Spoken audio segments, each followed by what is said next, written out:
तो दोस्तों कई दिनों बाद नेटफ्लिक्स पर एक बेहतरीन मूवी देखने को मिली है जिसका टाइटल है एक तरह से रेबल रीच। जी हाँ दोस्तों, ये एक एक्शन से भरपूर मूवी है और ये रिलीज़ हो चुकी है नेटफ्लिक्स के प्लेटफॉर्म पर। मैं इसका पार्ट 1 लेकर आ चुका हूँ आपके लिए और ये एक तरह से पार्ट 2 रहने वाला है। दोस्तों इसकी रेटिंग की बात की जाए तो IMDb पर इसकी रेटिंग्स 10 में से 7 की है और 96% टमाटो इसकी रेटिंग है, यानी रेटिंग तो धांसू है इस मूवी की। बाकी परफॉर्मेंस भी बहुत धांसू एक तरह से रही है नेटफ्लिक्स के प्लेटफॉर्म पर। बाकी इसके बारे में पूरी जानकारी मैं इस वीडियो में आपको देने वाला हूँ, तो वीडियो को लाइक कर दे। अब इसके बारे में हम जानना चालू करते हैं। रेबेल रिज एक आगामी अमेरिकी एक्शन थ्रिलर फिल्म है जिसे जेरेमी सॉलियर ने लिखा, निर्मित, निर्देशित और संपादित किया है।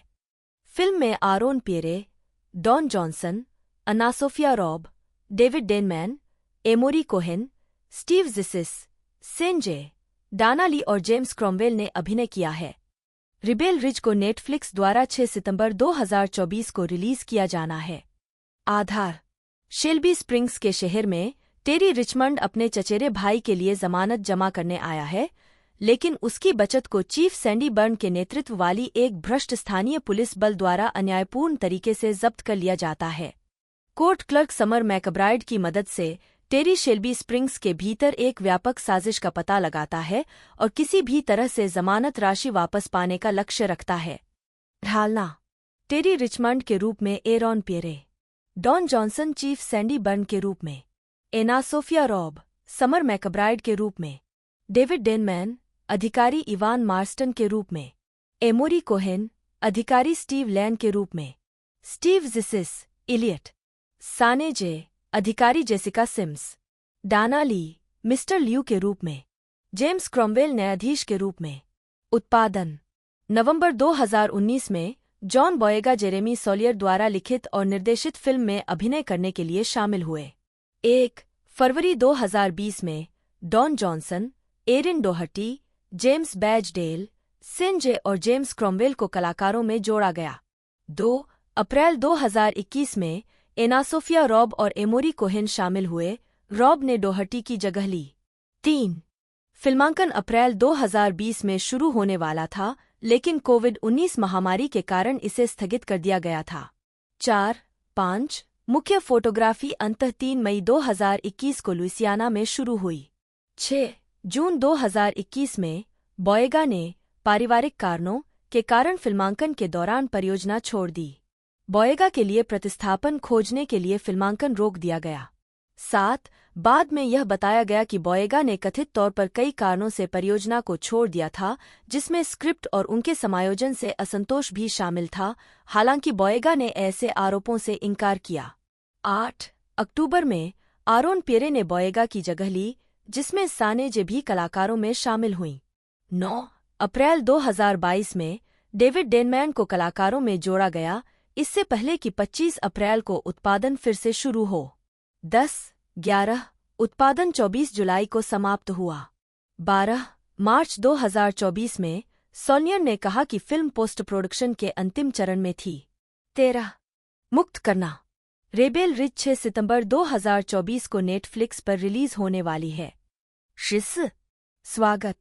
समीक्षा: एग्रीगेटर वेबसाइट रॉटन टोमाटोज पर 29 आलोचकों की 97% समीक्षाएं सकारात्मक हैं, जिनकी औसत रेटिंग 7.8/10 है।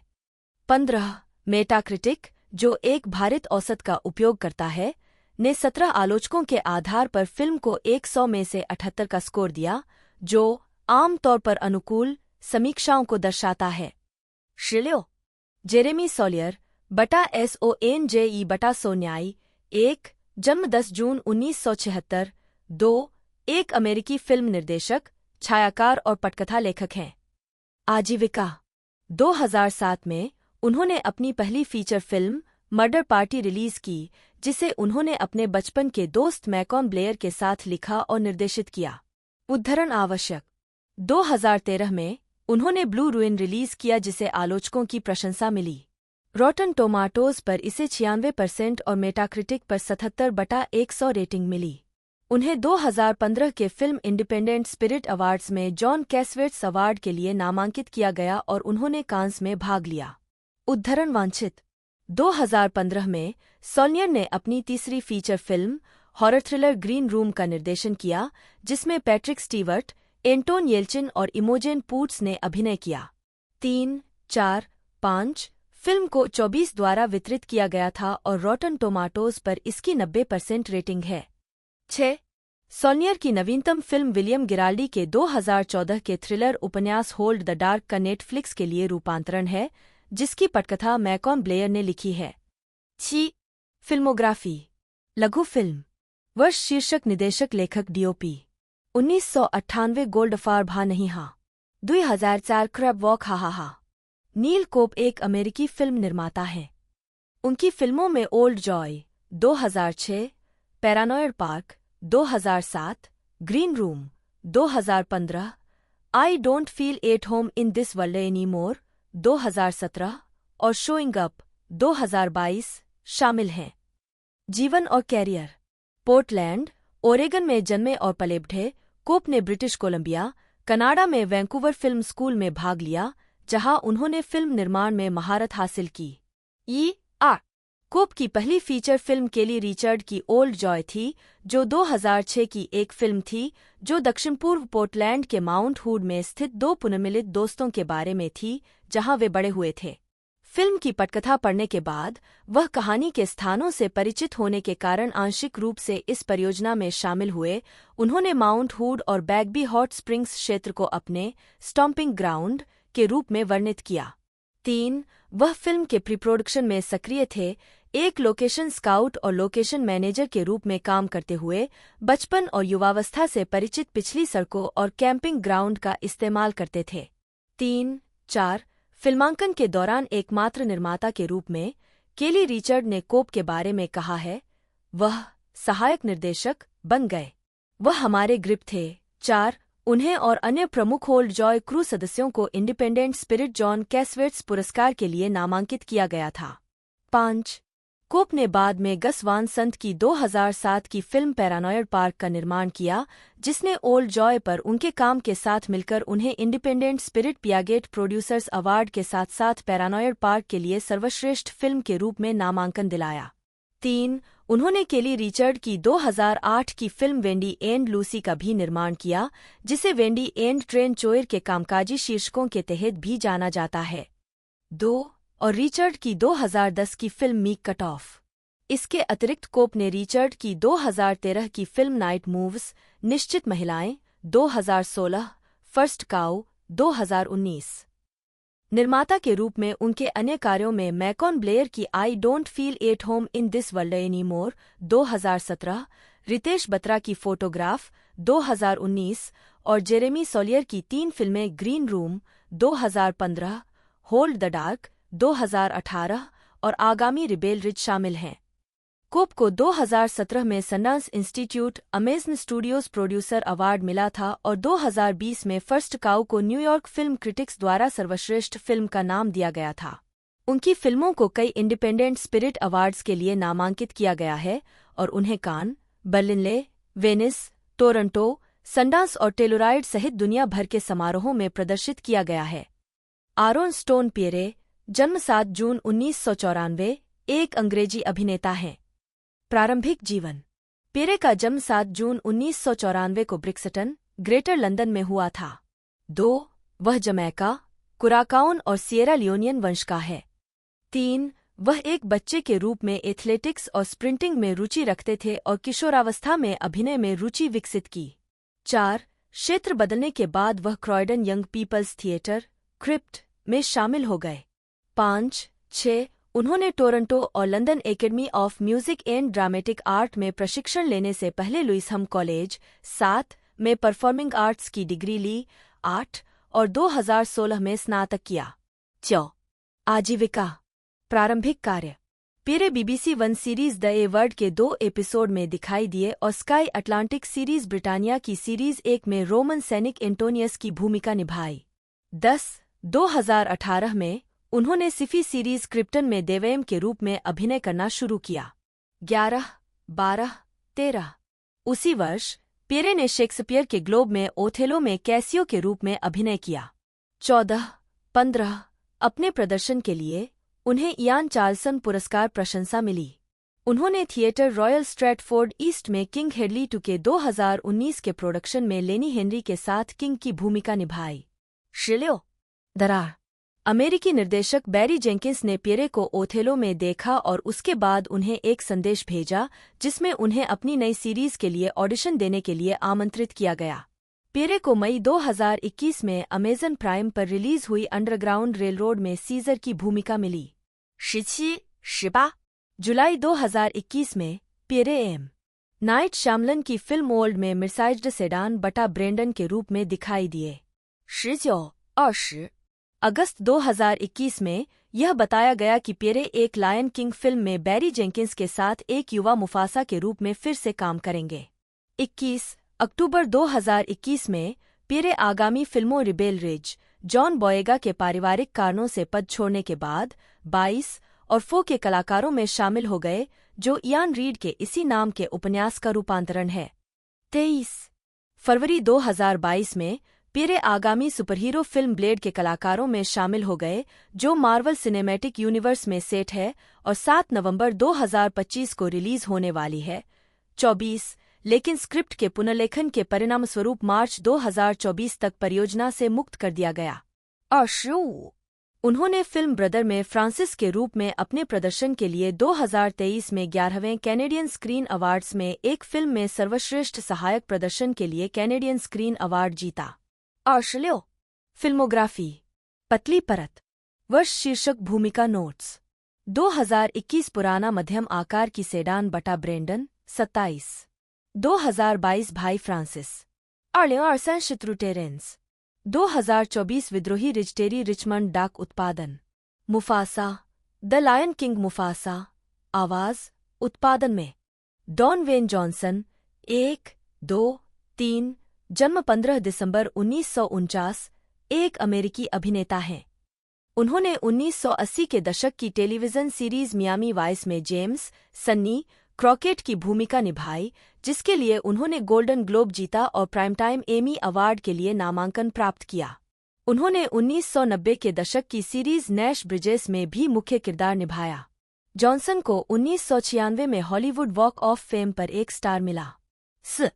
Johnson a boy and his dog 1975, tin cup 1996, माचेटे 2010, Django Unchained 2012 और नाइव्स आउट 2019 जैसी फिल्मों में नजर आ चुके हैं।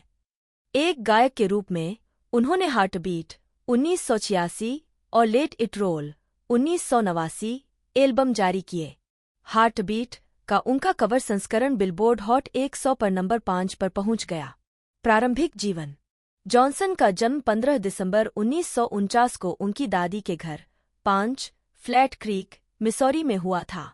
6 उनकी मां नेल नी विल्सन 1933 से 1975 एक ब्यूटिशियन थीं। उनके पिता फ्रेडी वेन जॉनसन 1930 से 2017 एक किसान थे। 2-3 उनके जन्म के समय जॉनसन के माता और पिता क्रमशः 16 और 19 वर्ष के थे। 7 जॉनसन का पालन पोषण विचिटा, कंसास में हुआ, जहां उनके माता पिता तब चले गए जब वह 5 साल के थे और जहां उनके पिता बोइंग एयरक्राफ्ट में काम करते थे। 5 उन्होंने विचिटा साउथ हाई स्कूल से स्नातक किया, जहां वे हाई स्कूल के थिएटर कार्यक्रम में शामिल थे। एक सीनियर के रूप में उन्होंने वेस्ट साइड स्टोरी में टोनी की मुख्य भूमिका निभाई। उनकी जीवनी में उल्लेख किया गया है कि वे पहले बर्न कॉर्क एंड मेलोडी और द हुलाबालू में दिखाई दिए थे। 1967 में हाई स्कूल से स्नातक होने के बाद उन्होंने एक थिएटर प्रमुख के रूप में कैंसस विश्वविद्यालय में दाखिला लिया, लेकिन 1 साल बाद ही पढ़ाई छोड़ दी। 7 बाद में वे अमेरिकन कंजर्वेटरी थिएटर में भाग लेने के लिए सैन फ्रांसिस्को, कैलिफोर्निया चले गए। 6 अभिनय कैरियर। प्रारंभिक वर्षों। जॉनसन की पहली प्रमुख भूमिका 1969 के Los Angeles stage production fortune and men's eyes में थी, जिसमें उन्होंने स्मिटी की मुख्य भूमिका निभाई थी। 10, 11, 12 नाटक में जॉनसन द्वारा चित्रित एक चौंकाने वाला यथार्थवादी जेल बलात्कार दृश्य शामिल था। 13 इस प्रदर्शन के कारण जल्दी ही भुला दी गई film the magic garden of Stanley sweetheart 1970 बनी। जॉनसन ने स्टारडम में सेंध लगाए बिना मंच फिल्म और टेलीविजन पर काम करना जारी रखा। इस अवधि की उनकी उल्लेखनीय फिल्में स्कारिया 1971, द हेयरड एक्सपेरिमेंट 1973, एक फिल्म जिसमें जॉनसन ने सामने से नग्नता प्रदर्शित की 14, 15, लॉलीपॉप एंड रोजेज 1974 और a boy and his dog 1975।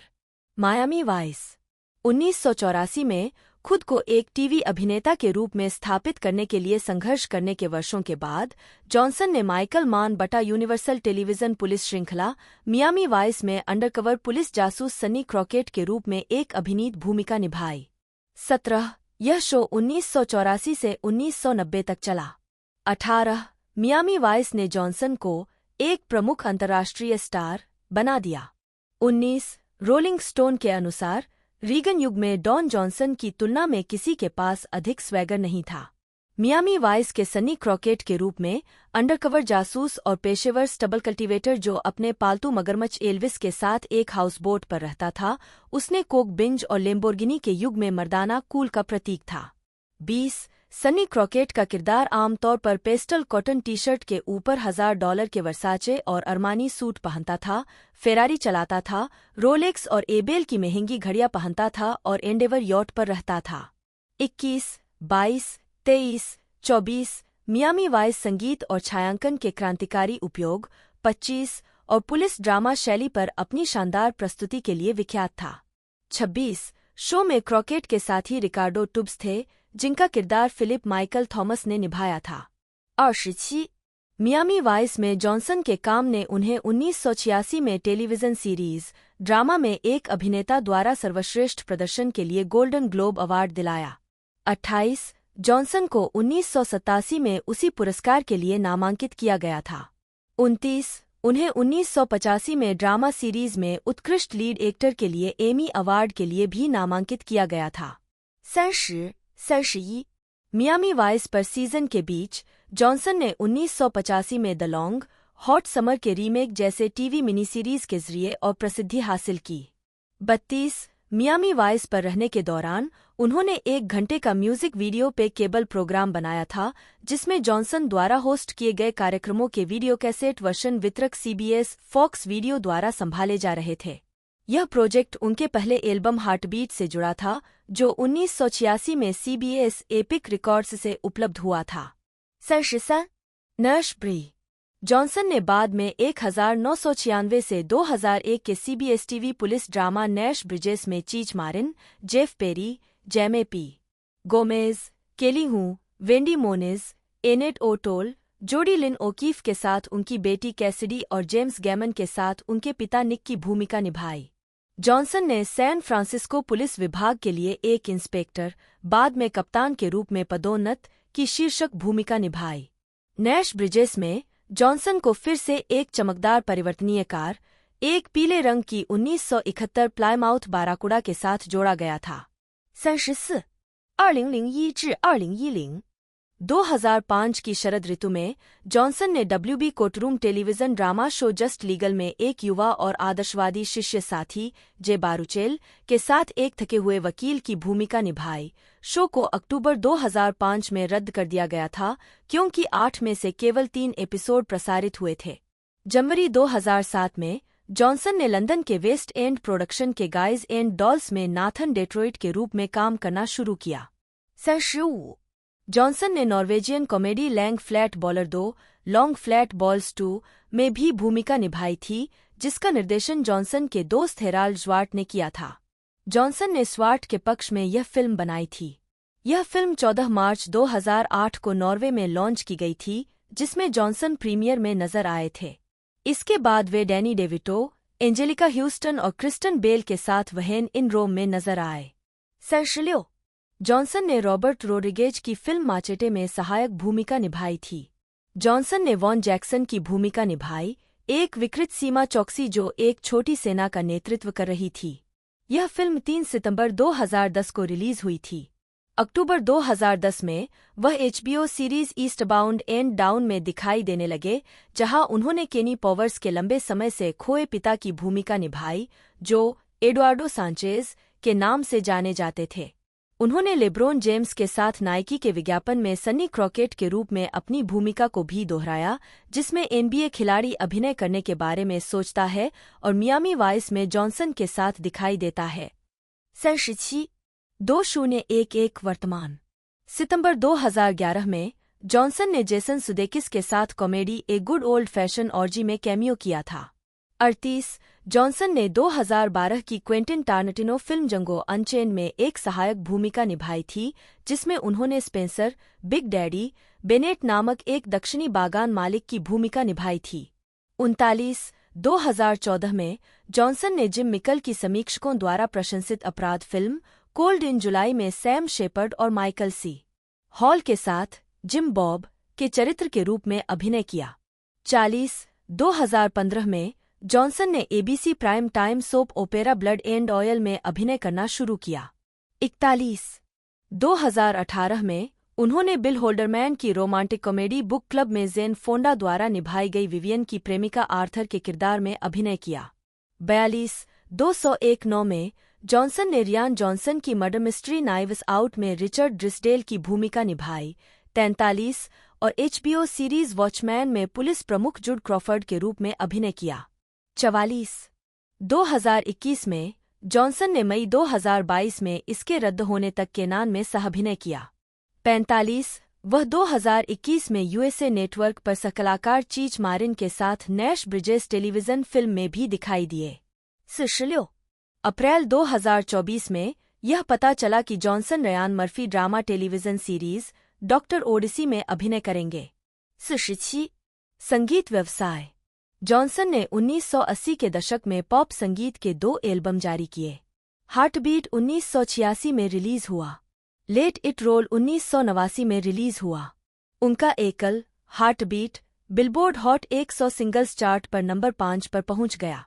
48 till I loved you तत्कालीन प्रेमिका बारबरा स्ट्रीसैंड के साथ एक युगल गीत बिलबोर्ड हॉट 100 पर शीर्ष 40 हिट था। इसे 25 अक्टूबर 1988 को Columbia records studio album till I loved you पर रिलीज किया गया था। यह गीत 2002 में स्ट्रीसैंड एल्बम डुएट्स पर पुनः रिलीज किया गया था। व्यक्तिगत जीवन रिश्ते और परिवार जॉनसन 1989 में जॉनसन ने 4 महिलाओं से 5 बार शादी की है। उनकी 3 शादियां संक्षिप्त थीं, पहले 2 कुछ ही दिनों में रद्द कर दिए गए थे। 49 जॉनसन की पहली 2 पत्नियों के नाम सार्वजनिक नहीं किए गए हैं, हालांकि कहा जाता है कि वे एक नर्तकी और एक अमीर महिला थीं। 1971 के आसपास जॉनसन स्वर्णित ग्रुपी पामेला डेस बैरेस के साथ रहते थे।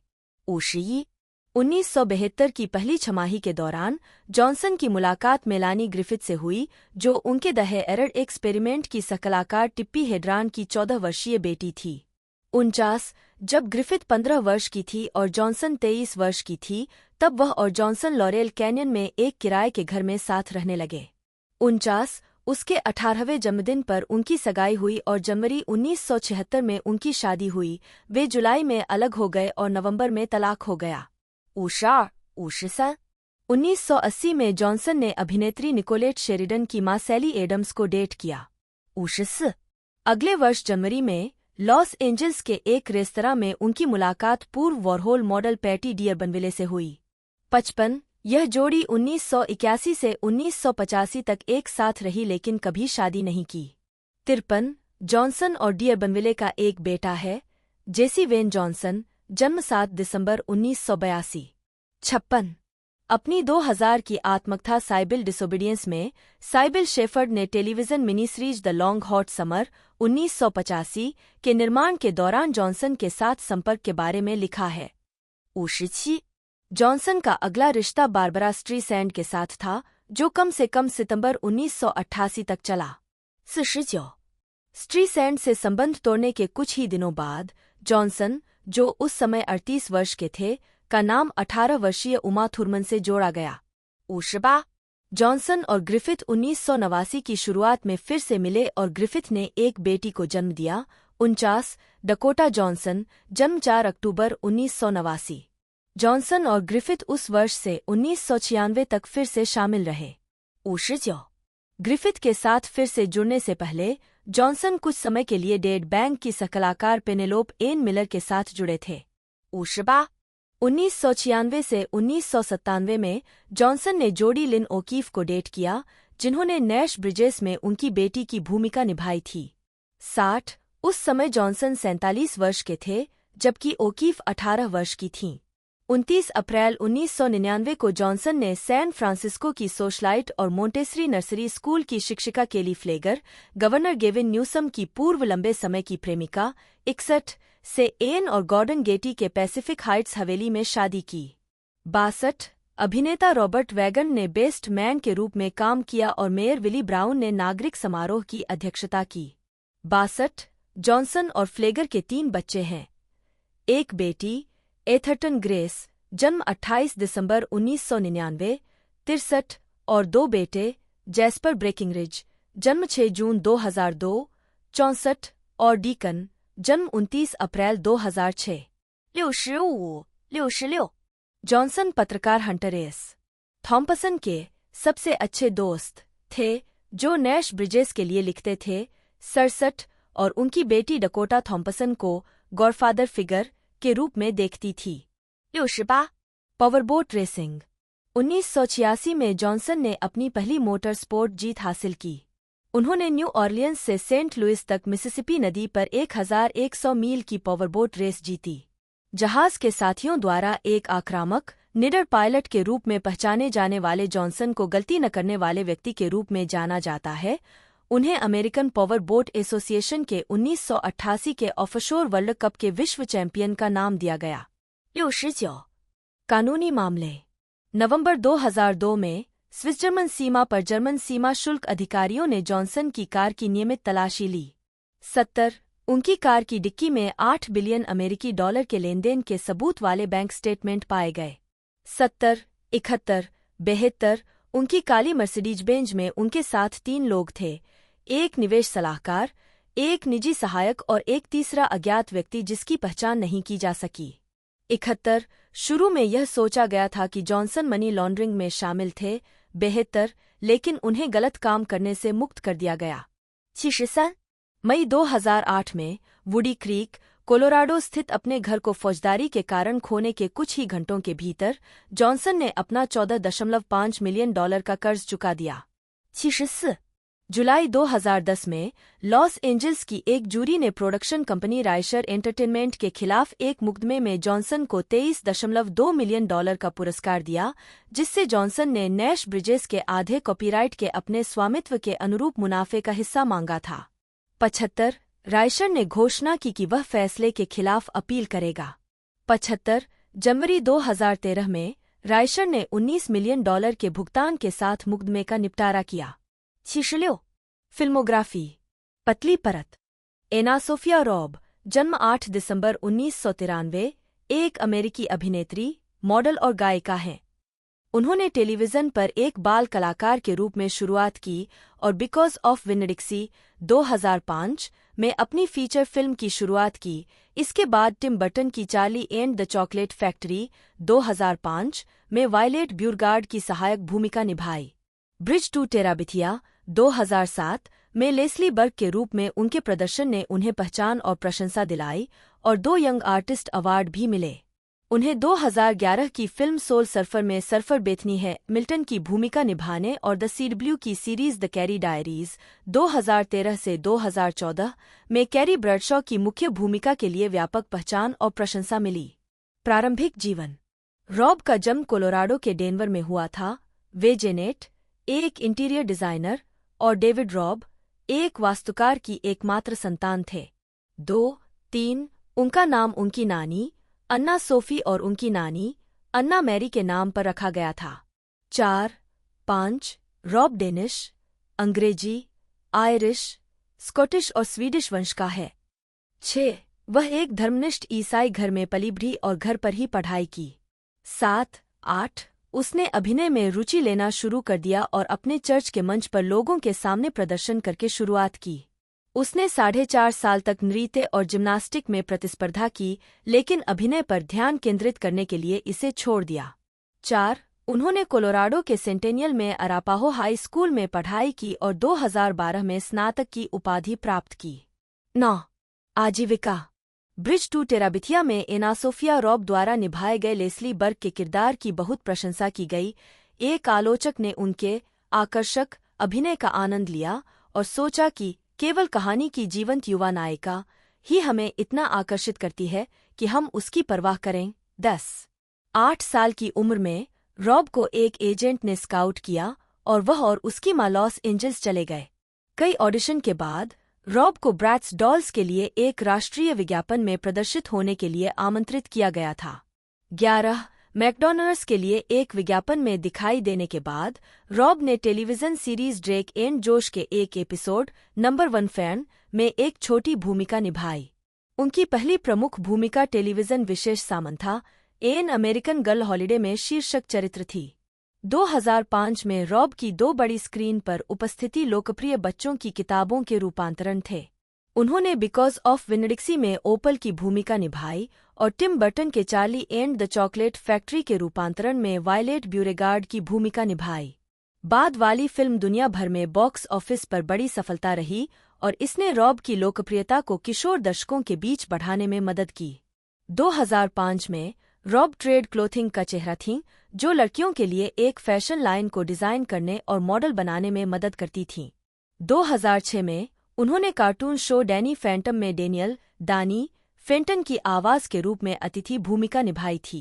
रॉब ने जोश हचरसन के साथ ब्रिज टू टेराबिथिया में लेस्ली बर्ग की भूमिका निभाई, जो 16 फरवरी 2007 को अमेरिकी सिनेमाघरों में खुली। उन्होंने साउंडट्रैक के लिए एक गीत रिकॉर्ड किया जिसका शीर्षक था keep your mind wide open और साथ के वीडियो को डिज्नी चैनल पर रोटेशन मिला। 4/12 यह गीत 1 मार्च 2007 के सप्ताह के दौरान बिलबोर्ड हॉट 100 पर 90वें स्थान पर पहुंच गया, जिससे रॉब को उसका पहला चार्टिंग सिंगल मिला। 13 रॉब भूमिका में आने से पहले पुस्तक की प्रशंसक थीं। 2013 में मटेरियल गर्ल के एक कार्यक्रम में rob the reaping, a dreams will travel, jumper और स्पाई स्कूल में दिखाई दिए। कुल मिलाकर फिल्म की नकारात्मक समीक्षाओं के बावजूद स्लीपवॉकिंग में रॉब के प्रदर्शन ने प्रशंसा बटोरी। टाइम फिल्म समीक्षक रिचर्ड स्किकेल ने कहा, रॉब के काम में अद्भुत रेंज है। यह किसी युवा का असाधारण रूप से परिपक्व अभिनय है और वह बिना किसी मांग के हमारी सहानुभूति जीत लेती है। 14 2008 में उन्होंने the word of promise, next generation, new testament dramatised audio Bible में मैरी मैगडलीन की आवाज रिकॉर्ड की। 15 उन्होंने रेस टू विच माउंटेन 2009 में भी अभिनय किया। 16 2010 में वह द स्पेस बिटवीन में दिखाई दीं। मई 2011 में रॉब को पैन में वेंडी डार्लिंग के रूप में अभिनय करने की घोषणा की गई थी, लेकिन बाद में वह इस परियोजना से बाहर हो गए। 3 फरवरी 2012 को बताया गया कि रॉब को लाइफ एट दी स्पीयर्स में एक भूमिका मिली थी। 19 उस महीने के अंत में रॉब को द CW के sex and the city prequel the carry diaries में युवा कैरी ब्रडशॉ के रूप में लिया गया। 20 और किशोर कॉमेडी द वे बैक में दिखाई दिए। 21 अक्टूबर 2013 में रॉब ने Frank Grillo, Ed Westwick, Dianna Agron, John Leguizamo, Minnie Driver और मैगी क्यू के साथ अभिनय करते हुए एक कॉन्स्पिरेसी ऑन जेकिल आइलैंड के लिए फिल्मांकन शुरू किया। फिल्म का निर्देशन अराम रैपापोर्ट ने किया है और हिलेरी शोर, अतीत शाह और आरोन बेकर ने इसका निर्माण किया है। इसे 2017 में द क्रैश के नाम से रिलीज किया गया था। 22, 23, 24 रॉब ने 2016 से 2017 तक PBS सिविल वॉर ऐतिहासिक ड्रामा सीरीज मर्सी स्ट्रीट में एलिस ग्रीन की भूमिका निभाई। 25 व्यक्तिगत जीवन। रॉब ने 2014 में न्यूयॉर्क विश्वविद्यालय में दाखिला लिया। 26 और 2018 में स्नातक किया। 7 सितंबर 2021 को रॉब ने इंस्टाग्राम पर अपने प्रेमी ट्रेवर पॉल से सगाई की घोषणा की। 28 उन्होंने 1 साल बाद 10 सितंबर 2022 को न्यूयॉर्क राज्य के कैट्सकिल और शवांगंग पहाड़ों में 3 दिवसीय समारोह में शादी की। 29, 30 रॉब 2023 हॉलीवुड श्रम विवाद के दौरान बहुत सक्रिय और मुखर थे। डेविड डेनमैन, जन्म 25 जुलाई 1973, एक एक अमेरिकी अभिनेता हैं। उन्होंने अपनी फिल्मी शुरुआत द रिप्लेसमेंट्स से की। उनकी अन्य फीचर फिल्मों में Big Fish, Fair Game, The Nines, When a Stranger Calls, Shutter, Smart People, Fanboys, Let Go, Out Cold, After Earth, Jobs, Beneath the Harvest Sky, Men, Women and Children, The Gift, 13 Hours, Power Rangers, Logan Lucky, Puzzle, Brightburn और The equaliser 3 शामिल हैं। Television पर Denman को NBC sitcom the office में palm बीसली के पूर्व मंगेतर Roy Anderson की भूमिका के लिए सबसे अधिक जाना जाता है, जिसके लिए उन्होंने कलाकारों की टुकड़ी के सदस्य के रूप में एसएजी पुरस्कार अर्जित किया। 2. उन्होंने एचबीओ सीमित श्रृंखला नाटक मारे ऑफ ईस्ट टाउन में फ्रैंक शीहान के रूप में भी अभिनय किया। प्रारंभिक जीवन और शिक्षा। डेनमैन का जन्म कैलिफोर्निया के न्यूपोर्ट बीच में हुआ था। 3. दक्षिणी कैलिफोर्निया में पलेबढ़े होने के दौरान उन्होंने 8 स्कूलों में पढ़ाई की। जब वह 9 साल के थे तब उनका परिवार वाशिंगटन के सेक्विम में चला गया, जहां वे एक खेत में रहते थे, जो 2 साल तक चला। उसके बाद वे ऑरेंज काउंटी, कैलिफोर्निया लौट आए। उन्होंने फाउंटेन वैली हाई स्कूल से स्नातक किया, जहां उनके सहपाठियों में अभिनेता उमर मेटवली और लेखक निर्देशक क्रेग ब्रेवर शामिल थे। बाद में उन्होंने सैन फ्रांसिस्को में अमेरिकन कंजर्वेटरी थिएटर में स्प्रिंग ट्रेनिंग कांग्रेस में भाग लिया। उन्होंने ऑरेंज कोस्ट कॉलेज में 2 साल बिताए, जहां उन्होंने 20 से ज्यादा प्रस्तुतियों में अभिनय किया और उनका निर्देशन किया। उन्होंने जुलियार्ड स्कूल के ड्रामा डिवीजन 1993 से 1997, ग्रुप 26 से बैचलर ऑफ फाइन आर्ट्स की डिग्री हासिल की। 5. जहां उनके सहपाठियों में सारा रामिरेज और एलन टुडिक शामिल थे। आजीविका। डेनमैन ने कीनू रीव्स और जीन हैकमैन के साथ वार्नर ब्रदर्स की फुटबॉल कॉमेडी द रिप्लेसमेंट में बधिर टाइट एंड के रूप में अपनी फिल्मी शुरुआत की। उनकी अन्य फीचर फिल्मों में Fair Game, Fanboys, The Nines, Shutter, Smart People, Let Go, Out Cold और बिग फिश शामिल हैं। उनकी 2013 की फिल्मों में आफ्टर अर्थ, जॉब्स और ब्लू पोटैटो शामिल हैं। 2016 में डेनमैन ने 2012 के बेंगाजी हमले के बारे में माइकल बे की फिल्म 13 आवर्स में अभिनय किया। द ऑफिस के अलावा डेनमैन की अन्य टेलीविजन भूमिकाओं में समीक्षकों द्वारा प्रशंसित और अल्पकालिक फॉक्स कॉमेडी ट्रैफिक लाइट में माइक रेली और रॉबर्ट किर्कमैन की अल्पकालिक हॉरर सीरीज आउटकास्ट शामिल हैं। उन्होंने पेरेंटहुड में एड ब्रूक्स, ड्रॉप डेड दिवा में टोनी और एंजल में स्किप द डेमन के रूप में फिर से काम किया है। Way the x files, mad main और ट्रू डिटेक्टिव जैसे टीवी शो में दिखाई दिए हैं। व्यक्तिगत जीवन। डेनमैन की शादी 2001 से 2010 तक निक्की बोयर से हुई थी। 8 सितंबर 2014 में डेनमैन ने अभिनेत्री और पूर्व मॉडल मर्सिडीज मेसन से शादी की। दंपति का पहला बच्चा कियस जनवरी 2018 में और दूसरा बच्चा सागन मई 2021 में हुआ। डेनमैन एक उत्साही ट्रायथलीट भी हैं। 9-10 फिल्मोग्राफी। पतली परत। वर्ष शीर्षक भूमिका नोट्स। 2000 प्रतिस्थापन ब्रायन मर्फी। 2001 बेहोश बर्छा। 2003 गायन जासूस बेट्टी डार्क के साथ सैनिक। बड़ी मछली डॉन प्राइस, आयु 18 से 22। 2006 जब कोई अजनबी फोन करता है, अधिकारी बरोज। 2009 उत्तेजित आदमी, पैरोल अधिकारी। अगर मुझे पता होता कि मैं जीनियस हूँ, बेकर, नानबाई। Lena Marty Nichols. 2008 shutter Bruno. Smart लोग विलियम। 2009 fanboys Jace. 2010 निष्पक्ष खेल घबराया हुआ डेव। 2011 जाने दो वाल्टर डिशमैन। 2013 आफ्टर अर्थ प्राइवेट मैकक्वेरी। एमोरी इसाक कोहेन, जन्म 13 मार्च 1990, एक अमेरिकी अभिनेता हैं। 1 उन्होंने अपनी फीचर फिल्म की शुरुआत आफ्टर स्कूल 2008 से की। उन्हें डेरेक सियानफ्रांस की film the place beyond the pines 2012 में एजे क्रॉस, जॉन क्रॉली की फिल्म ब्रुकलिन 2015 में टोनी फ्योरेलो और नेटफ्लिक्स सीरीज द ओए 2016 में होमर के रूप में उनकी भूमिकाओं के लिए जाना जाता है। प्रारंभिक जीवन। कोहेन का जन्म मैनहट्टन, न्यूयॉर्क में हुआ था। 2 वे डोना नी एकरमैन की इकलौती संतान थे, जो एक प्रीस्कूल की निदेशक थीं, और नोएल कोहेन एक संगीत शिक्षक थे। 3 वे यहूदी हैं, 4, 5, 6 और चौथी पीढ़ी के न्यूयॉर्कर हैं जिनके पूर्वज रूस से आकर बसे थे।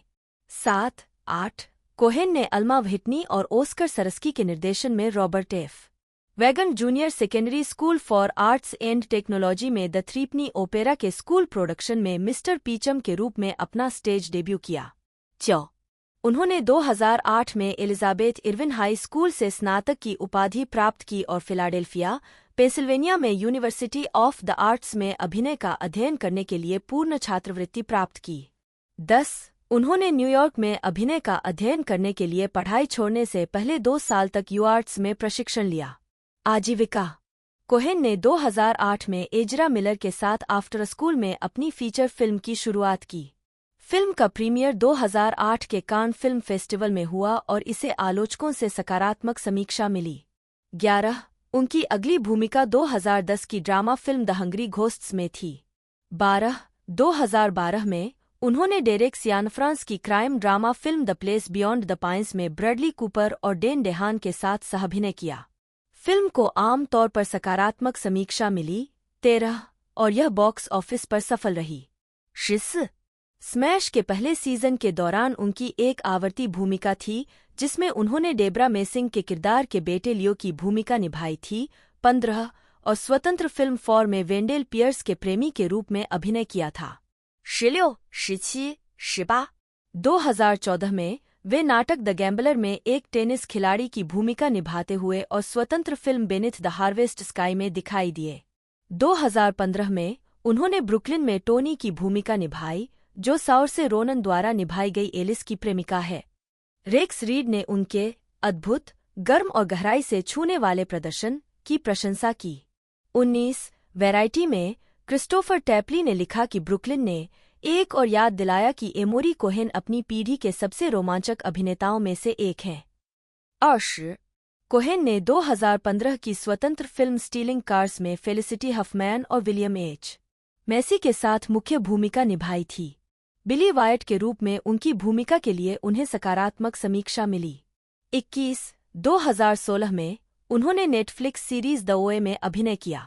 आशा फिल्मोग्राफी पतली परत वर्ष शीर्षक भूमिका नोट्स 2008 स्कूल के बाद ट्रेवर न्यूयॉर्क ए तुमसे प्यार करता हूँ प्रोम तिथि अमान्य टेस और नाना जूसमैन लघु फिल्म 2009 भूखे भूत मैथ्यू 2014 जून देवदार के वृक्ष के पीछे एवरी एजे क्रॉस जूनियर नॉरेस्टर डैनी स्ट्राउट 2013 सब कुछ उज्ज्वल है लो फसल के आसमान के नीचे कैस्पर 2014 ज्वारी दायां 2015 Brooklyn Anthony Tony Fiorello Steve Zissis Greek जन्म 17 दिसंबर 1975 एक अमेरिकी अभिनेता लेखक और निर्माता हैं। जे और मार्क डुप्लास के लंबे समय के दोस्त, वे उनकी कुछ प्रस्तुतियों में दिखाई दिए और सहनिर्माता रहे जिनमें फिल्में बैगहेड 2008, साइरस 2010, द डुडेकापेंटाथलॉन 2012 और टीवी सीरीज टुगेदरनेस 2015 से 2016 शामिल हैं। वे 2013 की फिल्म हर सहित अन्य फिल्मों और टीवी शो में भी दिखाई दिए हैं। प्रारंभिक जीवन जिसिस का जन्म 17 दिसंबर 1975 को न्यू ऑरलियंस, लुइसियाना में हुआ था। वह ग्रीक वंश का है। 2 उन्होंने सभी पुरुषों वाले जेसुइट हाई स्कूल में पढ़ाई की। उनके सहपाठियों में मार्क डुप्लास और जे डुप्लास थे। वह दोनों को जानता था, हालांकि वह मार्क से बेहतर परिचित था जो उससे 1 साल छोटा था, जैसे नहीं जो उससे 3 साल बड़ा था। 3 जिसिस संगीत और संगीत थिएटर में बहुत रुचि रखते थे। आजीविका जिसिस ने अपने फिल्मी करियर की शुरुआत शॉर्ट फिल्म क्लाइंबिंग आउट 2002 से की। वह जे डुप्लास द्वारा निर्देशित और मार्क डुप्लास द्वारा लिखित लघु फिल्म द इंटरवेंशन में अभिनय करने गए। 4-5 इसके बाद जिसिस लघु फिल्म मॉमाज बॉय में नजर आए। 6 2008 में जिसिस ने फिल्म बैगहेड में प्रमुख भूमिका निभाई थी जिसे मार्क डुप्लास और जे डुप्लास ने लिखा और निर्देशित किया था, जिसका विश्व प्रीमियर 22 जनवरी 2008 को सनडांस फिल्म फेस्टिवल में हुआ था। 7 फेस्टिवल में इसे सोनी पिक्चर्स क्लासिक्स ने खरीद लिया और 13 जुलाई 2008 को रिलीज किया गया। 8-9 उसी वर्ष जिसिस लघु फिल्म लवोल्यूशन में दिखाई दिए। 2009 में this is the overbook brothers में दिखाई दिए, जिसका world premiere South by Southwest में हुआ था। 11 उसी वर्ष this is Sunday morning 1 the league 12 और प्रोटोटाइप में दिखाई दिए। 2010 में दिस इज साइरस में दिखाई दिए। 13 this is parks and recreation के 2 एपिसोड में दिखाई दिए। 14 उसी वर्ष दिस इज ने लघु फिल्म क्लेशनोव को लिखा, निर्देशित, निर्मित और संपादित किया। 15 2011 में this is Jeff who lives at home में दिखाई दिए, जिसे मार्क डुप्लास और जे डुप्लास ने लिखा था। 16 फिल्म का वर्ल्ड प्रीमियर 14 सितंबर 2011 को टोरंटो अंतर्राष्ट्रीय फिल्म महोत्सव में हुआ था। 17 2012 में दिस इज ने द डुडेका पेंटाथलॉन में प्रमुख भूमिका निभाई, जिसे मार्क और जे डुप्लास ने भी लिखा था, जिन्होंने फिल्म का निर्देशन भी किया था, जिसका प्रीमियर मार्च 2012 में साउथ बाय साउथवेस्ट में हुआ था। 18 यह फिल्म 26 जून 2012 को एक सीमित रिलीज से पहले वीडियो ऑन डिमांड के माध्यम से 26 जून 2012 को जारी की गई थी। 19 2013 में दिस इज ने बैड मिलो में मिलो की भूमिका को आवाज दी, जिसका प्रीमियर मार्च 2013 में साउथ बाय साउथवेस्ट में हुआ और अगस्त 2013 में रिलीज हुआ। 20-21 उसी वर्ष वह स्पाइक जोनस की हर में भी दिखाई दिए। 22 डुप्लास भाइयों के साथ मिलकर दिस इज ने HBO टीवी सीरीज टुगेदरनेस बनाई। दिस इज ने मार्क डुप्लास के किरदार के सबसे अच्छे दोस्त की भूमिका भी निभाई। 12-23 सीरीज का प्रीमियर 11 जनवरी 2015 को हुआ। 24 और यह 2 सीजन तक चली। 25 फिल्मोग्राफी पतली परत वर्ष शीर्षक भूमिका नोट्स 2002 चढ़ाई करना ब्रायंट लघु फिल्म 2005 हस्तक्षेप स्टीव 2006 माँ का लड़का जॉर्ज 2008 बैगहेड कागज का टुकड़ा 2008 लवोल्यूशन पापा लघु फिल्म अर्लिंग जो Overbook Brothers George 2009 Prototype Irwin Marquand 2010 Cyrus जंग खाया हुआ 2010 क्लेशनोव जेम्स ओलिवर क्रॉमवेल 1 जन्म 27 जनवरी 1940 एक अमेरिकी अभिनेता और कार्यकर्ता हैं। एक चरित्र अभिनेता के रूप में अपने व्यापक काम के लिए जाने जाते हैं। उन्हें प्राइम टाइम एमी पुरस्कार के साथ साथ बेब 1995 के लिए सर्वश्रेष्ठ सहायक अभिनेता के लिए अकादमी पुरस्कार के लिए नामांकन भी मिला है। अन्य उल्लेखनीय भूमिकाओं में Star Trek, first contact 1996, L A confidential 1997, deep impact 1998, the green mile 1999, space cowboys 2002, the longest yard 2005, 3, the queen 2006, W 2008, secretariat 2010, the artist 2011, still mine 2013, Marshall 2017 और एम्परर 2020 शामिल हैं। 4 उन्होंने spirit, stallion of the Cimarron 2002 और big hero 6 2014 में भी आवाज दी है। Cromwell को टेलीविजन में उनकी भूमिकाओं के लिए भी जाना जाता है, जिसमें angels in America 2003, 6 feet under 2003 से 2005, अमेरिकन हॉरर स्टोरी, एसाइलम 2012 से 2013 शामिल हैं, जिसके लिए उन्होंने मिनी सीरीज या मूवी में उत्कृष्ट सहायक अभिनेता के लिए प्राइम टाइम एमी अवार्ड जीता। बोर्डवॉक एम्पायर 2012 से 2013, the young pope 2016, counter part 2018 से 2019, सक्सेशन 2018 से 2023, जिसके लिए उन्होंने उत्कृष्ट अतिथि अभिनेता के लिए 3 प्राइम टाइम एमी अवार्ड नामांकन अर्जित किए, और शुगर 2024। प्रारंभिक जीवन और शिक्षा। क्रॉमवेल का जन्म कैलिफोर्निया के लॉस एंजल्स में हुआ था। 1 वह अभिनेत्री के जॉनसन और अभिनेता और निर्देशक जॉन क्रॉमवेल के बेटे हैं। 5 जिन्हें मैकार्थी युग के दौरान ब्लैकलिस्ट किया गया था। उनके माता पिता का 1946 में तलाक हो गया। 6-7 उनके पास अंग्रेजी, जर्मन, आयरिश और स्कॉटिश वंश है। 8-9 उन्होंने 1958 में द हिल स्कूल से स्नातक की उपाधि प्राप्त की। 10 और मिडलबरी कॉलेज। 11 और कार्नेगी मेलन विश्वविद्यालय गए, जहां उन्होंने 1964 में बीएफए के साथ स्नातक किया। 13 उन्होंने एचबी स्टूडियो में अपना अभिनय प्रशिक्षण प्राप्त किया। 14 आजीविका। क्रॉमवेल का पहला टेलीविजन प्रदर्शन 1974 में द रॉकफोर्ड फाइल्स के एक एपिसोड में टेरी, एक टेनिस प्रशिक्षक की भूमिका में था। कुछ हफ्ते बाद 15 उन्होंने ऑल इन द फैमिली में स्ट्रेच कनिंघम के रूप में एक आवर्ती भूमिका शुरू की। 1975 में उन्होंने टेलीविजन पर बिल लुइस के रूप में short lived hot L Baltimore में अपनी पहली मुख्य भूमिका निभाई और एमएसएच के एपिसोड लास्ट लाफ में कैप्टन लियो बार्डोनारो के रूप में दिखाई दिए। एक साल बाद उन्होंने नील साइमन की क्लासिक जासूसी स्पूफ मर्डर बाय डेथ में अपनी फिल्मी शुरुआत की। 16 क्रॉमवेल ने बार्नी मिलर 1977 से 1981 के 4 एपिसोड में 4 अलग-अलग किरदार निभाए। 1980 में क्रॉमवेल ने लंबे समय से चल रही television series little house on the prairie के 2 भाग वाले एपिसोड लॉरा इंगल्स वाइल्डर में अतिथि भूमिका निभाई। उन्होंने अल्मंजो वाइल्डर के पुराने दोस्तों में से एक हार्वे मिलर की भूमिका निभाई। उद्धरण आवश्यक। 1980 के दशक में क्रॉमवेल नियमित रूप से टेलीविजन पर काम करते रहे, लेकिन उन्होंने टैंक और रिवेंज ऑफ द नर्स दोनों 1984 में सहायक भूमिकाओं के साथ फिल्मों में काम किया। उन्होंने केविन पीटर हॉल के साथ सिटकॉम नाइट कोर्ट में अतिथि भूमिका निभाई, जिसमें उन्होंने एक मानसिक रोगी की भूमिका निभाई।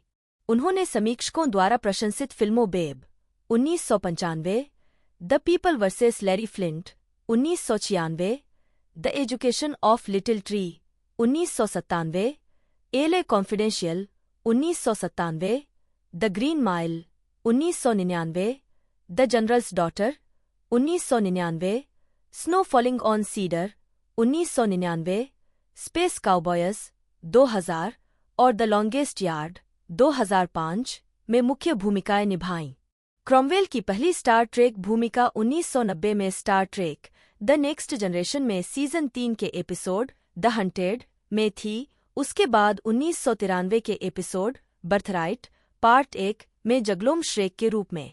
उन्होंने Star Trek first contact 1996, Star Trek enterprise pilot episode broken बो और 2022 स्टार ट्रेक लोअर डेक्स सीजन 3 प्रीमियर एपिसोड ग्राउंडेड में डॉ जेफ्राम कोचरन की भूमिका भी निभाई।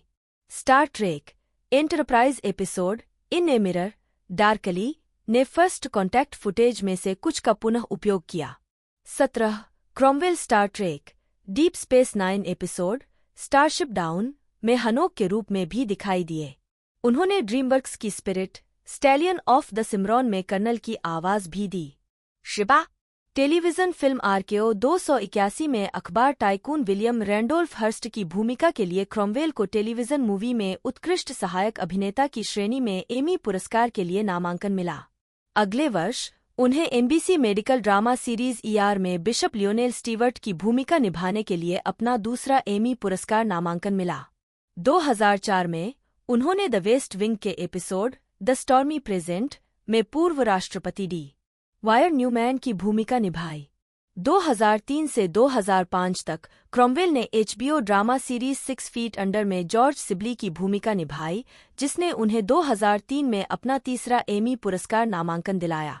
अपने बाकी कलाकारों के साथ उन्हें 2005 और 2006 में ड्रामा सीरीज में सर्वश्रेष्ठ कलाकारों की टुकड़ी के लिए 2 स्क्रीन एक्टर्स गिल्ड अवार्ड्स के लिए भी नामांकित किया गया था। उन्होंने फॉक्स थ्रिलर ड्रामा सीरीज 24 के 6ठे सीजन में मुख्य किरदार जैक के पिता फिलिप बाउर की भूमिका भी निभाई। 19 अक्टूबर 2007 में क्रॉमवेल ने ड्रूइड थिएटर कंपनी के यूजीन ओनील के long days journey into night के प्रोडक्शन में जेम्स टायरोन सीनियर की मुख्य भूमिका निभाई, जो कि Ulster bank Dublin theatre festival की 50वीं सालगिरह के हिस्से के रूप में डबलिन के गेटी में हुआ था। 20 उसी वर्ष उन्हें फिल्म में उनकी कलात्मक उपलब्धियों के लिए सैन लुइस ओबिस्पो अंतर्राष्ट्रीय फिल्म महोत्सव से किंग विडोर मेमोरियल पुरस्कार मिला। क्रॉमवेल ने ओलिवर स्टोन की डब्ल्यू 2008 में जॉर्ज एचडब्ल्यू बुश की भूमिका निभाई, जो कि 2003 में इराक पर आक्रमण तक बुश के बेटे के सत्ता में आने की कहानी है। 21 क्रॉमवेल ने Disney film big hero 6 James Oliver Cromwell 1 जन्म 27 जनवरी 1940 1 एक अमेरिकी अभिनेता और कार्यकर्ता हैं। एक चरित्र अभिनेता के रूप में अपने व्यापक काम के लिए जाने जाते हैं। उन्हें प्राइम टाइम एमी पुरस्कार के साथ साथ बेब 1995 के लिए सर्वश्रेष्ठ सहायक अभिनेता के लिए अकादमी पुरस्कार के लिए नामांकन भी मिला है।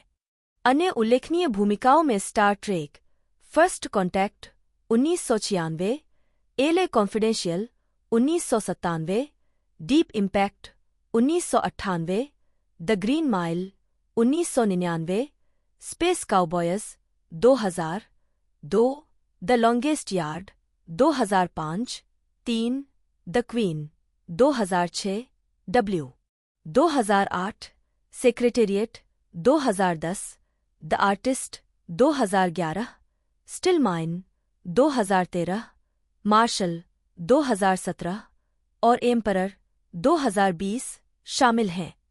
4. उन्होंने spirit, stallion of the Cimarron 2002 और बिग हीरो 6, 2014 में भी आवाज दी है। क्रॉमवेल को टेलीविजन में उनकी भूमिकाओं के लिए भी जाना जाता है, जिसमें angels in America 2003, 6 feet under 2003 से 2005, अमेरिकन हॉरर स्टोरी, एसाइलम 2012 से 2013 शामिल हैं, जिसके लिए उन्होंने मिनी सीरीज या मूवी में उत्कृष्ट सहायक अभिनेता के लिए प्राइम टाइम एमी अवार्ड जीता। बोर्डवॉक एम्पायर 2012 से 2013, द यंग पोप 2016, काउंटरपार्ट 2018 से 2019, सक्सेशन 2018 से 2023, जिसके लिए उन्होंने उत्कृष्ट अतिथि अभिनेता के लिए 3 प्राइम टाइम एमी अवार्ड नामांकन अर्जित किए, और शुगर 2024। प्रारंभिक जीवन और शिक्षा। क्रॉमवेल का जन्म कैलिफोर्निया के लॉस एंजल्स में हुआ था। 1. वह अभिनेत्री के जॉनसन और अभिनेता और निर्देशक जॉन क्रॉमवेल के बेटे हैं। 5. जिन्हें मैकार्थी युग के दौरान ब्लैकलिस्ट किया गया था। उनके माता पिता का 1946 में तलाक हो गया। 6. 7. उनके पास अंग्रेजी, जर्मन, आयरिश और स्कॉटिश वंश है। 8. 9. उन्होंने 1958 में द हिल स्कूल से स्नातक की उपाधि प्राप्त की। 10. और मिडलबरी कॉलेज, 11. और कार्नेगी मेलन विश्वविद्यालय गए, जहां उन्होंने 1964 में बीएफए के साथ स्नातक किया। 12. 13. उन्होंने एचबी स्टूडियो में अपना अभिनय प्रशिक्षण प्राप्त किया। 14. आजीविका। क्रॉमवेल का पहला टेलीविजन प्रदर्शन 1974 में द रॉकफोर्ड फाइल्स के एक एपिसोड में टेरी, एक टेनिस प्रशिक्षक की भूमिका में था।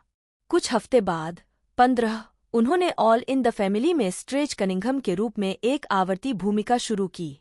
1975 में उन्होंने टेलीविजन पर बिल लुइस के रूप में short lived hot L Baltimore में अपनी पहली मुख्य भूमिका निभाई, और एमएसएच के एपिसोड लास्ट लाफ में कैप्टन लियो बार्डोनारो के रूप में दिखाई दिए।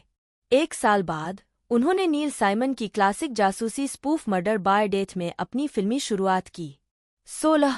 क्रॉमवेल ने बार्नी मिलर 1977 से 1981 के 4 एपिसोड में 4 अलग-अलग किरदार निभाए। 1980 में क्रॉमवेल ने लंबे समय से चल रही television series little house on the prairie के 2 भाग वाले एपिसोड लॉरा इंगल्स वाइल्डर में अतिथि भूमिका निभाई। उन्होंने अल्मंजो वाइल्डर के पुराने दोस्तों में से एक हार्वे मिलर की भूमिका निभाई। उद्धरण आवश्यक।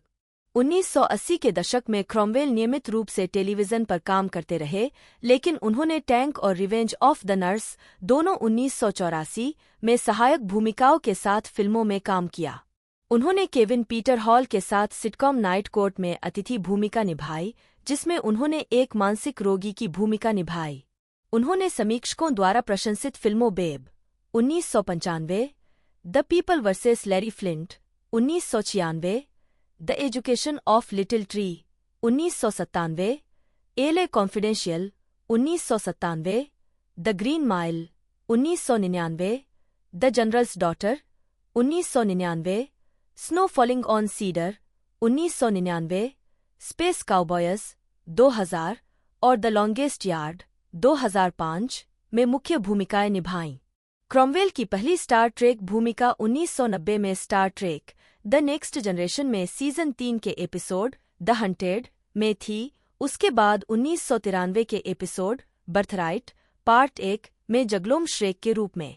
उन्होंने Star Trek first contact 1996, Star Trek enterprise pilot episode broken बो और 2022 स्टार ट्रेक लोअर डेक्स सीजन 3 प्रीमियर एपिसोड ग्राउंडेड में डॉ. ज़ेफ़राम कोचरन की भूमिका भी निभाई। Star Trek enterprise episode in a mirror darkly ने फर्स्ट कॉन्टैक्ट फुटेज में से कुछ का पुनः उपयोग किया। 17 Cromwell Star Trek deep space 9 episode starship down में हनोक के रूप में भी दिखाई दिए। उन्होंने ड्रीमवर्क्स की spirit stallion of the Shimron में कर्नल की आवाज भी दी। शिबा टेलीविजन फिल्म आरकेओ 281 में अखबार टाइकून विलियम रैंडोल्फ हर्स्ट की भूमिका के लिए क्रॉमवेल को टेलीविजन मूवी में उत्कृष्ट सहायक अभिनेता की श्रेणी में एमी पुरस्कार के लिए नामांकन मिला। अगले वर्ष उन्हें MBC medical drama series ER में बिशप लियोनेल स्टीवर्ट की भूमिका निभाने के लिए अपना दूसरा एमी पुरस्कार नामांकन मिला। 2004 में उन्होंने द वेस्ट विंग के एपिसोड द स्टॉर्मी प्रेजेंट में पूर्व राष्ट्रपति डी. वायर न्यूमैन की भूमिका निभाई। 2003 से 2005 तक क्रॉमवेल ने HBO drama series 6 feet under में जॉर्ज सिबली की भूमिका निभाई, जिसने उन्हें 2003 में अपना तीसरा एमी पुरस्कार नामांकन दिलाया। अपने बाकी कलाकारों के साथ उन्हें 2005 और 2006 में ड्रामा सीरीज में सर्वश्रेष्ठ कलाकारों की टुकड़ी के लिए 2 स्क्रीन एक्टर्स गिल्ड अवार्ड्स के लिए भी नामांकित किया गया था। उन्होंने फॉक्स थ्रिलर ड्रामा सीरीज 24 के छठे सीजन में मुख्य किरदार जैक के पिता फिलिप बाउर की भूमिका भी निभाई। 19 अक्टूबर 2007 में क्रॉमवेल ने ड्रूइड थिएटर कंपनी के यूजीन ओनील के long days journey into night के प्रोडक्शन में जेम्स टायरोन सीनियर की मुख्य भूमिका निभाई, जो कि Ulster bank Dublin theatre festival की 50वीं सालगिरह के हिस्से के रूप में डबलिन के गेटी में हुआ था। 20 उसी वर्ष उन्हें फिल्म में उनकी कलात्मक उपलब्धियों के लिए सैन लुइस ओबिस्पो अंतर्राष्ट्रीय फिल्म महोत्सव से किंग विडोर मेमोरियल पुरस्कार मिला। क्रॉमवेल ने ओलिवर स्टोन की डब्ल्यू 2008 में जॉर्ज एचडब्ल्यू बुश की भूमिका निभाई, जो कि 2003 में इराक पर आक्रमण तक बुश के बेटे के सत्ता में आने की कहानी है। 21 क्रॉमवेल ने डिज्नी फिल्म बिग हीरो 6 2015 में क्रॉमवेल ने डॉक्यूमेंट्री इमिनेंट थ्रेट का निर्माण किया, जो नागरिक स्वतंत्रता पर आतंकवाद के युद्ध के प्रभाव से निपटती है। आशा 2016 में क्रॉमवेल ने एचबीओ की सीरीज द यंग पोप में जूड लॉ और डायने कीटन के साथ अभिनय किया। 23 2018 में वह एचबीओ के सक्सेशन और स्टारस के काउंटरपार्ट में दिखाई दिए। 24 2020 में क्रॉमवेल ने ऑस्ट्रेलियाई comedy drama film never too late में अभिनय किया। 25 क्रॉमवेल ने ऑपरेशन बफेलो में अभिनय किया, जो आउटबैक ऑस्ट्रेलिया में परमाणु बम परीक्षणों के बारे में एक ऑस्ट्रेलियाई टेलीविजन कॉमेडी ड्रामा सीरीज है, जिसे 31 मई 2020 से एबीसी पर प्रदर्शित किया गया। वह वर्तमान में एचबीओ मैक्स शो जूलिया में जूलिया चाइल्ड के पिता जॉन मैकविलियम्स के रूप में दिखाई दे रहे हैं। ऑस्ट्रेलिया 2021 में क्रॉमवेल ने साइकेडेलिक कॉमेडी मोंडो हॉलीवुडलैंड का निर्माण किया, जिसका निर्देशन जेनेक एम्ब्रोस ने किया, जिन्होंने इमिनेंट थ्रेट का भी निर्देशन किया था। 27 सक्रियतावाद क्रॉमवेल लंबे समय से प्रगतिशील कारणों के पैरोकार रहे हैं, खासकर पशु अधिकारों के संबंध में। टेक्सास में एक स्टॉकयार्ड को देखने और गंध, आतंक और चिंता का अनुभव करने के बाद वह 1974 में शाकाहारी बन गए। 28 वह 1995 की फिल्म बेब में किसान हॉगेट का किरदार निभाते हुए शाकाहारी बन गए। 29 वह अक्सर पेटा के लिए पशु क्रूरता से संबंधित मुद्दों पर बोलते हैं, मुख्य रूप से सूअरों के इलाज पर। 30 2017 में उन्हें सीवर्ल के ओरका व्हेल के इलाज के खिलाफ पेटा के विरोध के दौरान गिरफ्तार किया गया था, जिस पर उन्होंने समुद्री स्तनधारियों की पीड़ा और अकाल मृत्यु के बारे में बात की थी। 31 क्रॉमवेल ने मर्सी फॉर एनिमल्स द्वारा निर्मित एक वृत्तचित्र लघु फिल्म फार्म टू फ्रिज के कथावाचक के रूप में काम किया। संशा क्रॉमवेल और जेजी हर्ट्सलर ने 2016 में क्रेस्टवुड स्टेशन पर विरोध प्रदर्शन के दौरान अपनी गिरफ्तारी के सबूत दिखाए।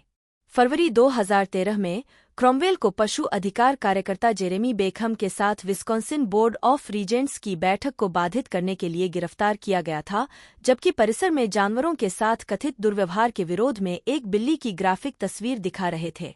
33 34 यह घटना जिसने व्यापक प्रेस कवरेज प्राप्त की, 25 मार्च 2013 को हल हो गई, जब क्रोमवेल का प्रतिनिधित्व करने वाले एक वकील ने गैरआपराधिक अपराध के लिए नो कंटेस्ट याचिका दर्ज की और $100 जब्त और $263.50 की अदालती लागत का भुगतान करने के लिए सहमत हुए। 35 दिसंबर 2015 में उन्हें एक पुरस्कार प्राप्त करने वाली ऊर्जा कंपनी को परेशान करने के लिए न्यूयॉर्क के एक कार्यक्रम से हटा दिया गया था। 37 उन्हें और उनके साथी प्रदर्शनकारियों, जिन्हें वावेंडा 6 कहा जाता है, को अव्यवस्थित आचरण और यातायात में बाधा डालने का दोषी ठहराया गया था। उन पर $375 का जुर्माना लगाया गया, जो 29 जून 2017 तक देय है, और उन्हें 16 घंटे की सामुदायिक सेवा की सजा सुनाई गई है। 38, 39, 40 जुर्माना भरने से इनकार करने पर उन्हें 1 सप्ताह जेल की सजा सुनाई गई, जो 14 जुलाई को जाने वाली थी। 41 हालांकि उन्हें 3 दिन बाद 17 जुलाई को रिहा कर दिया गया। 42 क्रोमवेल और साथी स्टार ट्रेक अभिनेता जेजे हर्ट्जलर उन 19 लोगों में शामिल थे जिन्हें 6 जून 2016 को सेनेका झील के पास नमक की गुफाओं में भूमिगत गैस भंडारण के विरोध में वॉटकिंस ग्लेन, न्यूयॉर्क में गिरफ्तार किया गया था। 43 6 जून 2017 को उन्हें डेमोक्रेटिक पार्टी के एक फंडरेजर, जिसमें न्यूयॉर्क के गवर्नर एंड्रयू कुओमो और house minority leader Nancy Pelosi ने भाग लिया था, से पावर स्टेशन के बारे में विरोध प्रदर्शन करके कार्यक्रम को बाधित करने के बाद बाहर निकाल दिया गया था। 44 क्रोमवेल को फिर से गिरफ्तार किया गया, इस बार 24 जुलाई को सीवर्ल्ड में people for the ethical treatment of animals PETA के साथ एक विरोध प्रदर्शन में भाग लेने के बाद अत्याचार के लिए। 31 अक्टूबर 2019 को क्रोमवेल को 34 वर्षीय पशु अधिकार कार्यकर्ता जेरेमी बेकहम के साथ फिर से गिरफ्तार किया गया। पुलिस ने कहा कि उन्होंने Texas A&M university system board of Regents की बैठक को बाधित किया, जिसके बाद उन पर अव्यवस्थित आचरण का आरोप लगाया गया। दोनों पेटा द्वारा किए गए प्रदर्शन का हिस्सा थे, जिसमें AM द्वारा चिकित्सा अनुसंधान के लिए कुत्तों के उपयोग का विरोध किया गया था। दोनों को $5,000 प्रत्येक के बॉन्ड जमा करने के बाद रिहा कर दिया गया। मई 2022 में क्रोमवेल ने प्लांट आधारित दूध के अधिभार का विरोध करने के लिए मैनहट्टन स्टारबक्स के काउंटर पर अपना हाथ चिपका दिया। 47 उस वर्ष बाद में पेटा ने उन्हें अपना 2022 का पर्सन ऑफ द ईयर नामित किया। 48 अप्रैल 2023 में उन्होंने इंद्रलोक पशु अभयारण्य में वध के लिए नियत एक सुअर को फिर से बसाने में मदद की और इसका नाम बेब रखा। 49 व्यक्तिगत जीवन क्रोमवेल ने 1977 में एन उल्वेस्टेड से शादी की। 50 1986 में उनका तलाक हो गया। इस जोड़े के 3 बच्चे थे, केट, जॉन और कॉलिन। 13 क्रोमवेल ने 29 मई 1986 को अभिनेत्री जूली कॉब से शादी की। 2005 में उनका तलाक हो गया। 51 1 जनवरी 2014 को क्रोमवेल ने स्टुअर्ट के पूर्व अदरवर्ल्ड के सहकलाकार चार्ल्स कीटिंग के घर पर अभिनेत्री अन्ना स्टुअर्ट से शादी की। 52 53 क्रोमवेल वारविक, न्यूयॉर्क में रहते हैं। 49 क्रोमवेल अपनी ऊंचाई के लिए जाने जाते हैं। 6 फीट 7 इंच 2.01 मीटर पर 5 वह अकादमी पुरस्कार के लिए नामित सबसे लंबे अभिनेता हैं। उनके बेटे जॉन भी लंबे हैं, जो 6 फीट 8 इंच 2.03 मीटर हैं। 55 2012 की फिल्म मेमोरियल डे में जॉन ने युवा बड़वोगेल की भूमिका निभाई, जबकि जेम्स ने उन्हें दादा के रूप में निभाया। 56 और दोनों Cromwell American horror story asylum 2012 और बेट्रेयल 2013 के पहले सीजन में अलग अलग उम्र में एक ही चरित्र के रूप में दिखाई देते हैं। राजनीतिक दृष्टिकोण 1964 में कई डीप साउथ राज्यों के थिएटर दौरे के दौरान क्रोमवेल को नागरिक अधिकार आंदोलन के अनुभवों का उन पर गहरा प्रभाव पड़ा। स्थानीय प्रचारकों और आने वाले कार्यकर्ताओं के साहस क्रोमवेल ने नागरिक अधिकार कार्यकर्ता मिकी श्वार्नर के साथ हाई स्कूल फुटबॉल खेला था, जिनकी 1964 में मिसिसिपी में उनके 2 सहयोगियों के साथ हत्या कर दी गई थी, ने उन्हें कार्यकर्ता बनने के लिए राजी कर लिया। बाद में वे वियतनाम युद्ध विरोधी आंदोलन में शामिल हो गए। 57 और 1960 के दशक के अंत तक क्रॉमवेल पैंथर्स की रक्षा करने वाली समिति के सदस्य थे। यह समूह ब्लैक पैंथर पार्टी के 13 सदस्यों का बचाव करने के लिए आयोजित किया गया था, जिन्हें साजिश के आरोप में न्यूयॉर्क में कैद किया गया था। सभी 13 को अंततः रिहा कर दिया गया। 2004 में CNN के साथ एक साक्षात्कार में क्रॉमवेल ने पैंथर्स की प्रशंसा की। 28 अक्टूबर 2008 में एक साक्षात्कार में क्रॉमवेल ने रिपब्लिकन पार्टी और जॉर्ज डब्ल्यू बुश प्रशासन की आलोचना करते हुए कहा कि उनकी विदेश नीति या तो हमें या पूरे ग्रह को नष्ट कर देगी। 20 उन्होंने 2016 के अमेरिकी राष्ट्रपति चुनाव में बर्नी सैंडर्स के राष्ट्रपति अभियान का समर्थन किया।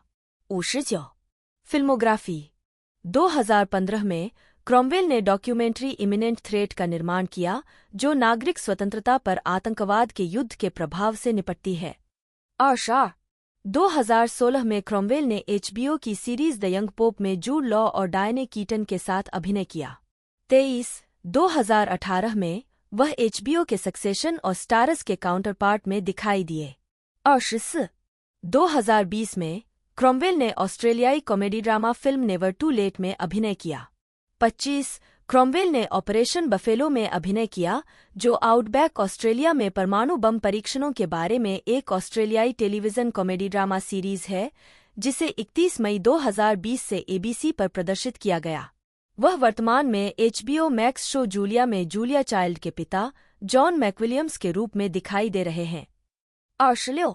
2021 में क्रॉमवेल ने साइकेडेलिक कॉमेडी मोंडो हॉलीवुडलैंड का निर्माण किया, जिसका निर्देशन जेनेक एम्ब्रोस ने किया, जिन्होंने इमिनेंट थ्रेट का भी निर्देशन किया था। 27 सक्रियतावाद क्रॉमवेल लंबे समय से प्रगतिशील कारणों के पैरोकार रहे हैं, खासकर पशु अधिकारों के संबंध में।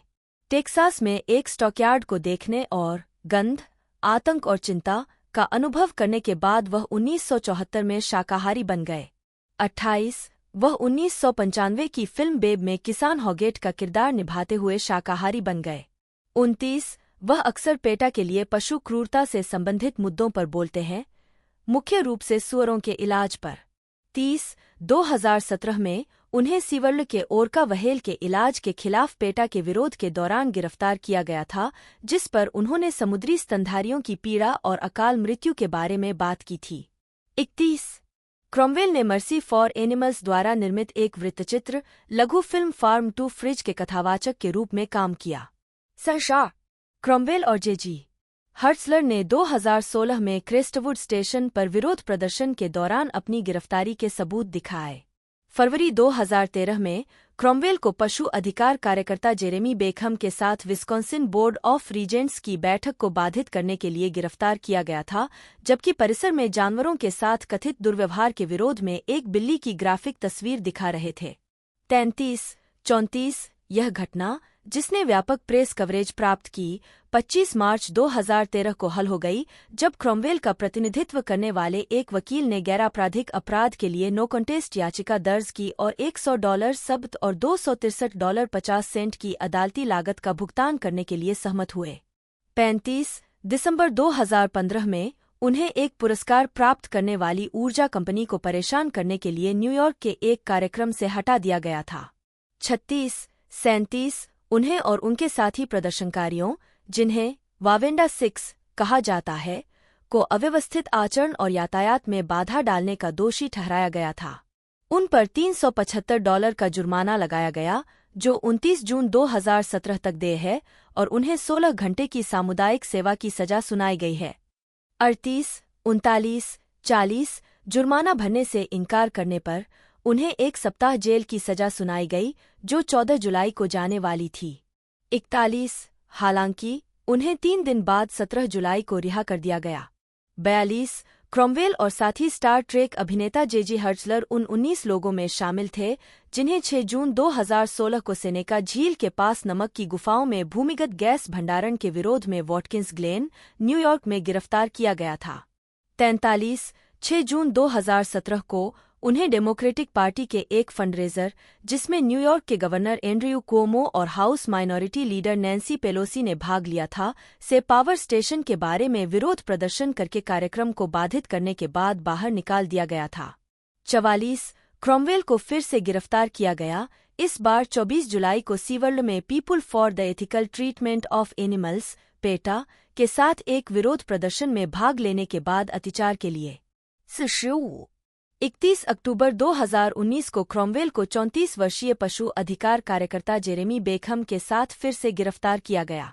पुलिस ने कहा कि उन्होंने Texas A&M university system board of Regents की बैठक को बाधित किया, जिसके बाद उन पर अव्यवस्थित आचरण का आरोप लगाया गया।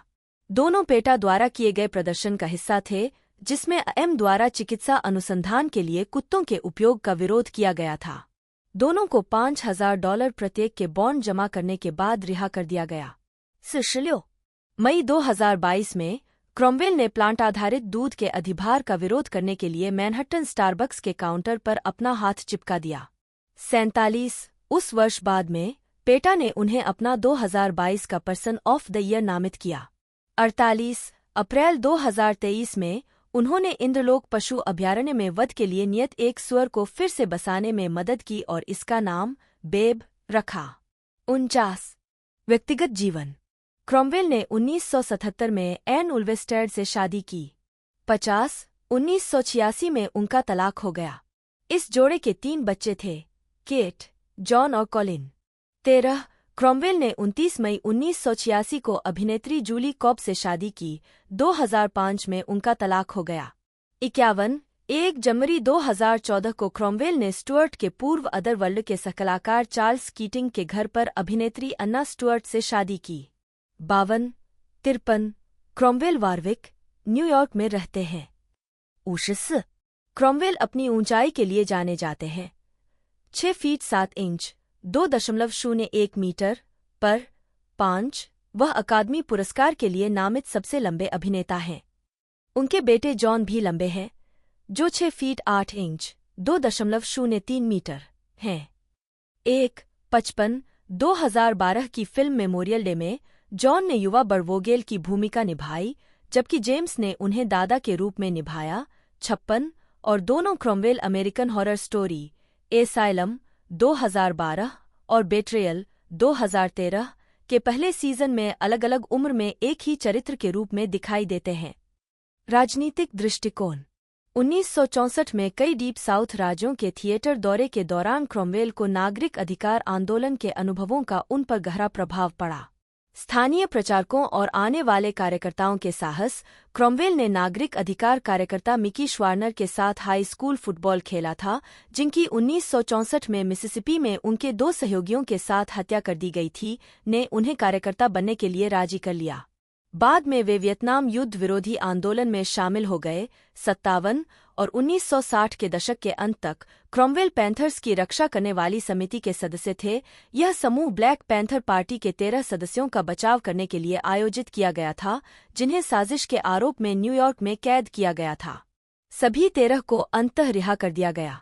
2004 में CNN के साथ एक साक्षात्कार में क्रॉमवेल ने पैंथर्स की प्रशंसा की। 19 अक्टूबर 2008 में एक साक्षात्कार में क्रॉमवेल ने रिपब्लिकन पार्टी और जॉर्ज W. बुश प्रशासन की आलोचना करते हुए कहा कि उनकी विदेश नीति या तो हमें या पूरे ग्रह को नष्ट कर देगी। उन्होंने 2016 के अमेरिकी राष्ट्रपति चुनाव में बर्नी सैंडर्स के राष्ट्रपति अभियान का समर्थन किया। फिल्मोग्राफी तो दोस्तों इसे रिलीज़ किया गया था इंडिया के अंदर 6 सितंबर 2024 को। 131 मिनट इसकी टोटल लेंथ थी, जो कि बहुत ही बेहतरीन रही। और स्टोरी के बारे में बात की जाए तो इसके अंदर स्टोरी बताई गई है एक तरह से 2 भाइयों की, जो एक तरह से जिनमें से एक भाई चोर रहता है और साथ ही साथ उसके जो पैसे हैं वो पुलिस वाले एक तरह से रख लेते हैं। और उसके बाद इसका जो दूसरा भाई रहता है वो जाकर पुलिस स्टेशन में एक तरह से उनसे बात करता है, लेकिन पुलिस वाले उसे बाहर निकाल देते हैं और उसके बाद वो उनसे बदला लेता है। पूरी जानकारी इससे एक तरह से मूवी के अंदर मैंने आपको एक तरह से बताई है, साथ ही साथ मूवी के पार्ट के अंदर आप जाकर देख सकते हो। बाकी आज की ये वीडियो अच्छी लगी तो वीडियो को लाइक कीजिएगा। दोस्तों मिलते हैं अगले वीडियो में।